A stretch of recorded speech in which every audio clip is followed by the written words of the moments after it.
अस्सलाम वालेकुम। Learning with Wasim में खुश आमदीद। तो शुरू करते हैं इन्वेस्टमेंट वाइसली। जिस तरह हम अपनी गुज़िश्ता प्रोग्राम में और गुज़िश्ता एपिसोड्स में आपको बता चुके हैं कि आपने किस तरह प्लान करना है और किस तरह फिर आपने सेविंग के लिए एक अमाउंट निकालनी है और फिर उस अमाउंट को किस तरह यूटिलाइज़ करना है। तो आज हम उस टॉपिक को वहीं से शुरू करते हैं जहाँ से हमारा ये सिलसिला लास्ट एपिसोड पे इख्तिताम पजीर हुआ था। तो अब तक हम अपने मुख्तलिफ टॉपिक में मुख्तलिफ प्रोग्राम्स में ये बता चुके हैं कि आपने किस तरह इन्वेस्ट करना है, किस तरह प्लान करना है। सो हम डायरेक्टली इस पे आ जाते हैं कि आपने जो अपनी अमाउंट सेविंग के लिए जो आपने अपना 20% ऑफ योर इनकम आपने अलग किया था, जिसमें से 50% आपने fix investment, real estate, immovable property में इन्वेस्ट करना है और रिमेनिंग 50% जो है वो आपने अदर मीन्स में जो मूवेबल प्रॉपर्टीज़ हैं या जो रेडी कैश आइटम है उसमें आपने इन्वेस्ट करना है। अगेन उस 50% का भी आपने आधा अमाउंट जो है वो गोल्ड, सिल्वर या कमोडिटीज़ में इन्वेस्ट करना है और रिमेनिंग 50% जो है वो आपने बॉन्ड्स या शेयर्स या स्टॉक मार्केट या बैंक इन्वेस्टमेंट उस तरह में रखना है ताकि आप हर तरीके से सेफ हो सकें। सो हम स्टार्ट करते हैं अपने इस हिस्से से जिस इन्वेस्टमेंट से हमने गोल्ड एंड सिल्वर करना है। इस वक्त गोल्ड एंड सिल्वर में इन्वेस्टमेंट करने के आपके पास दो ज़राए मौजूद हैं। एक तो ये कि आप फ़िज़िकल मार्केट से गोल्ड एंड सिल्वर परचेज़ करें और वो जितनी क्वांटिटी में भी चाहें आप उसको परचेज़ कर सकते हैं। 24 कैरेट का जो ओरिजिनल है उस शेप में आप उसको परचेज़ करें। इधर आप उसको बिस्किट फॉर्म में करें या उसकी रावल फॉर्म में करें। दोनों सूरतों में वो आपके लिए सेफ़ है।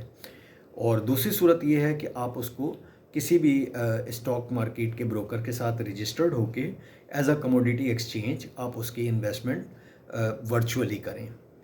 तो इस स्टेज पे चूँकि मेरा आपको बताने का जो मकसद है इन्वेस्टमेंट वो यही है कि आप ज़्यादा सेफ तरीन रह सकें।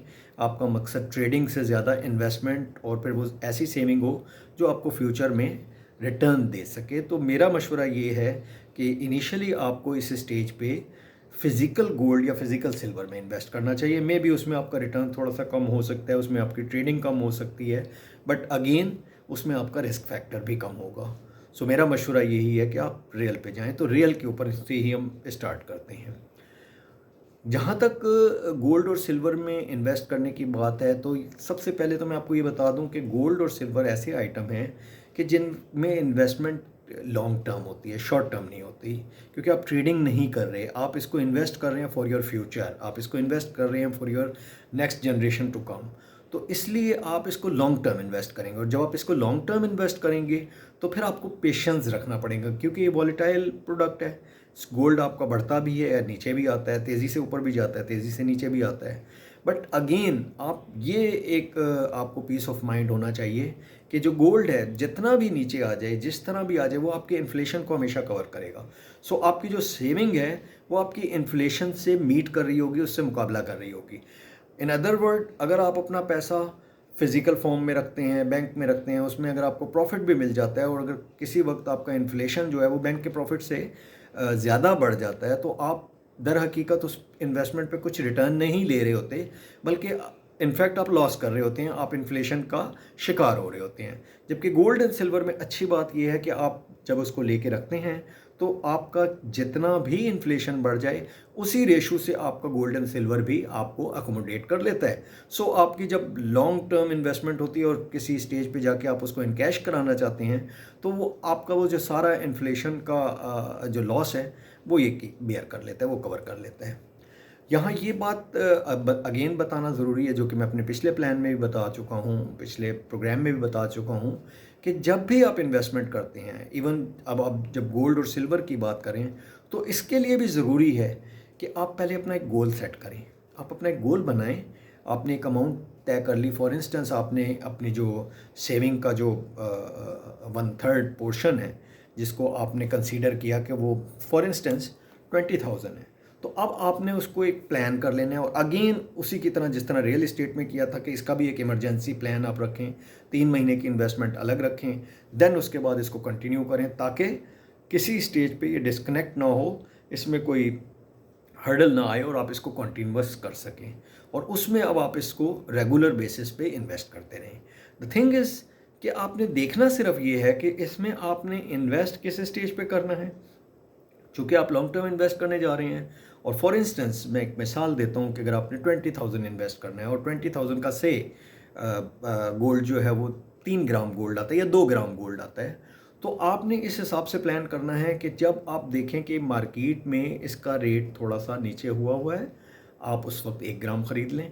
जब आप देखें फिर थोड़ा सा नीचे बढ़ने के बाद फिर थोड़ा सा नीचे आए, फिर आप 1 ग्राम ख़रीद लें। और सम टाइम ऐसा भी होगा कि आपको लगेगा अब ये रेट थोड़ा सा बढ़ रहा है और मज़ीद बढ़ने की तरफ जा रहा है, तो उसमें भी आप इसको प्रोपोर्शनेटली ख़रीदें। उसका फ़ायदा ये होगा कि आपने जो गोल्ड ख़रीदा होगा वो आपको डिफरेंट स्टेजेस पे मिलेगा। जो जब डिफरेंट स्टेजेस पे मिलेगा तो आपकी कॉस्ट जो है वो अल्टीमेटली आपके इक्वलेंट होती जाएगी उस गोल्ड के साथ, और आप ज़्यादा लॉस नहीं करेंगे।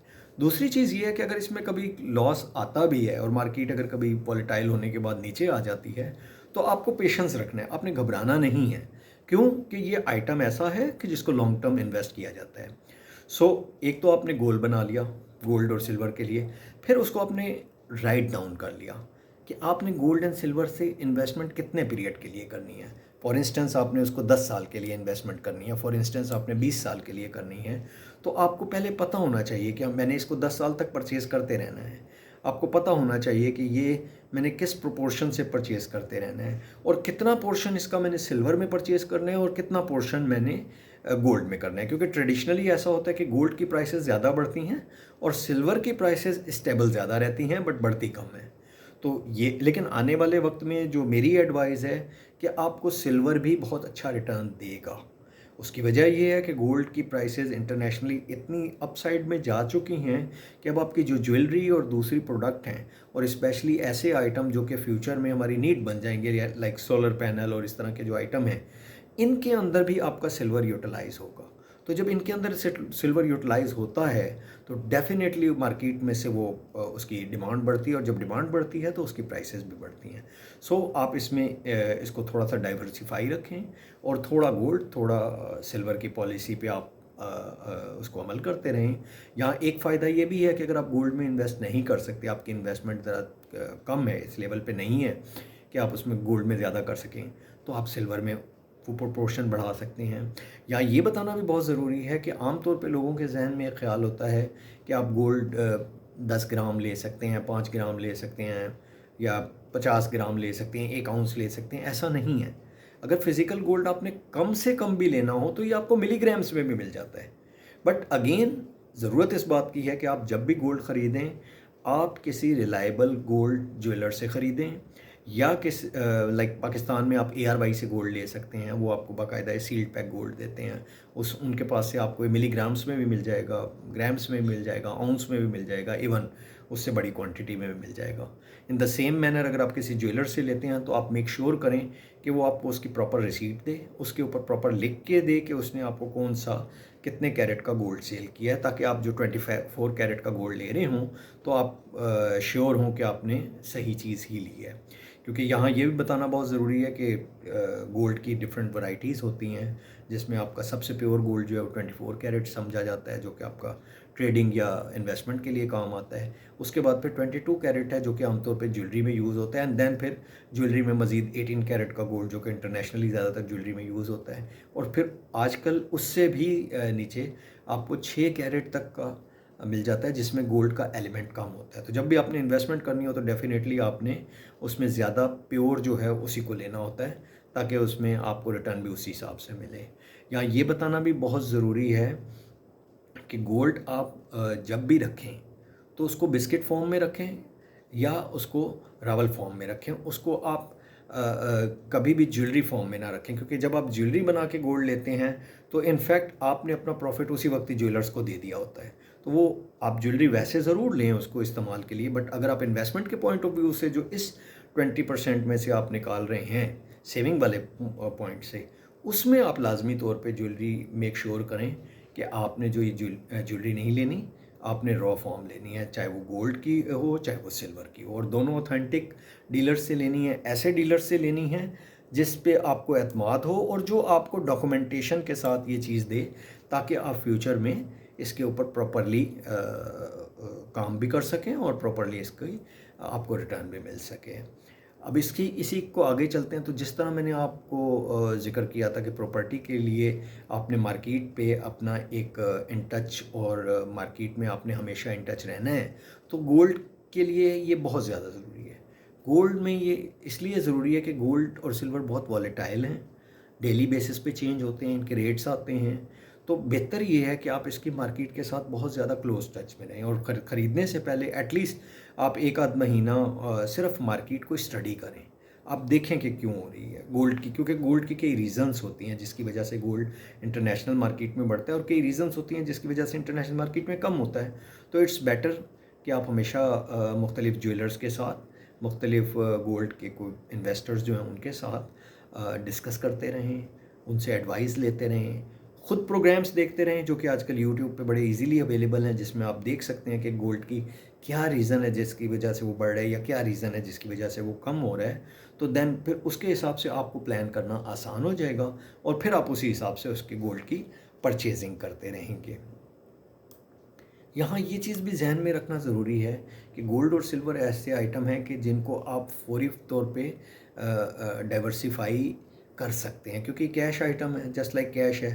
तो इसको आप किसी भी स्टेज पे अगर आप समझें कि ये अब अपने पीक पे पहुंच गया और अब ये इस वक्त मुझे रिटर्न जितना दे रहा है बहुत ज़्यादा है, और आने वाले टाइम में आपका जो एनालिसिस है या जो आपने डिफरेंट मार्केट सर्वे किया उससे आपको अंदाज़ा हो कि आने वाले टाइम में कम आएगा, तो आप उसको शॉर्ट टर्म पीरियड के लिए इन कैश करवा लें। इन कैश करा के आप उसको कैश फॉर्म में करें एंड देन फिर वो जब सस्ता होता है तो अगेन आप उसको ख़रीद लें। बट मेक श्योर करें कि ये रकम जो आप उसको इन कैश कराने के लिए निकालें, ये एक तो बेहतर तरीका ये है कि आप 50% तक उसको कैश करें, नॉट मोर देन 50%। दूसरा ये कि इसको आप किसी भी सूरत में किसी और चीज़ में इस्तेमाल ना करें, क्योंकि नॉर्मली होता ये है, जिस तरह मैंने अपने पहले लेक्चर्स में बताया था, कि आपके पास नीड, वांट्स और सेविंग होती है। तो अक्सर व बेशतर ऐसा होता है कि जब आप प्रॉफिट कमाते हैं तो आप कहते हैं चलो यार थोड़ा सा मैं इसमें से अपने वांट्स को सेटिस्फाई कर लूँ और ये चीज़ मैं इससे निकाल लूँ। ये कभी ना करें, क्योंकि इससे क्या होगा कि फिर जब वो कभी उसमें थोड़ा सा भी मार्जिन कम होगा तो फिर वो आपकी वर्थ कम हो जाएगी। तो सेविंग वाले अमाउंट को आप कोशिश करें कि किसी भी तरीके से उसको किसी और टर्म में यूटिलाइज़ ना करें। यहाँ ये बताना भी ज़रूरी है कि जिस तरह मैंने पहले आपसे कहा है कि गोल्ड हमेशा लॉन्ग टर्म, गोल्ड और सिल्वर लॉन्ग टर्म के लिए काम करें। और आखिरी बात इसमें मैं ये आपको बताऊंगा कि हमेशा आप मार्केट को स्टडी करते रहें। देखें, स्टडी करना बहुत ज़रूरी है। कोई भी चीज़ आप सीखे बग़ैर उस तरह नहीं प्रोफेशनली आप उससे फ़ायदा उठा सकते जब तक आपको ख़ुद उसकी नो हाउ ना हो। आप सिर्फ किसी की कहने पर या किसी की एडवाइस के ऊपर मत करें, आप थोड़ा सा उसको स्टडी करें, आप देखें, आप खुद ज्वेलरी मार्केट में जाएं, आप ज्वेलर्स के पास जाएं, उससे एडवाइस लें, 3-4 ज्वेलर्स से आप बात करें कि आजकल क्यों गोल्ड बढ़ रहा है, क्या रीज़न है। आप 2-4 अपने यूट्यूब से चेक करें कि इंटरनेशनल मार्केट में गोल्ड की बढ़ने की क्या रीज़न है। आप अपने मिलने जुलने वालों में चेक करें, तो उसका नतीजा ये होगा कि आपके पास एक अच्छा इनपुट आ जाएगा और आप बड़े सेटिस्फाई होकर आरामदा तरीके से इन्वेस्ट कर सकेंगे।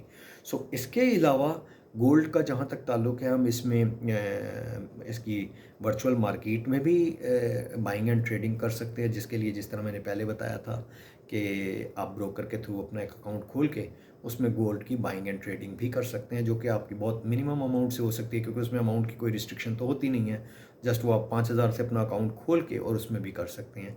बट अगेन मेरा मशवरा ये होगा कि चूँकि आप एज अ बिगनर जब आप इन्वेस्ट कर रहे होंगे तो इस स्टेज पे आप ये रिस्क ना लें। आप कोशिश करें कि गोल्ड एंड सिल्वर में फ़िज़िकल इन्वेस्टमेंट करें। और गोल्ड और सिल्वर ऐसे आइटम है कि गोल्ड में आप बिल्कुल मिलीग्राम्स के अंदर भी आप इन्वेस्ट कर सकते हैं, वो भी आपको रिटर्न पे करेगी। इसी तरह अगर सिल्वर में आप करते हैं तो सिल्वर भी इतना एक्सपेंसिव आइटम नहीं है, उसमें भी आप लाइक इस वक्त जो सिल्वर है वो 10 ग्राम तकरीबन 2800 रुपये का है। You mean I mean it's about 280 rupees पर ग्राम। तो इतना महंगा आइटम नहीं है, आप इसको एकुमुलेट कर सकते हैं, थोड़ा थोड़ा लेते रहें, उसको एकुमुलेट करते रहें, देन डेफिनेटली आपके पास एक अच्छी अमाउंट पे जब जमा हो जाता है तो फिर आप इसको डाइवर्सिफाई भी कर सकते हैं। सो आज के लिए इतना काफ़ी है। इंशाल्लाह नेक्स्ट फिर मिलते हैं मज़ीद एडवाइजेस के लिए। और मैं तवक्का करूँगा कि अब आप इन्वेस्टमेंट करेंगे अपनी, invest through wisely. Okay, take care, अल्लाह हाफिज़।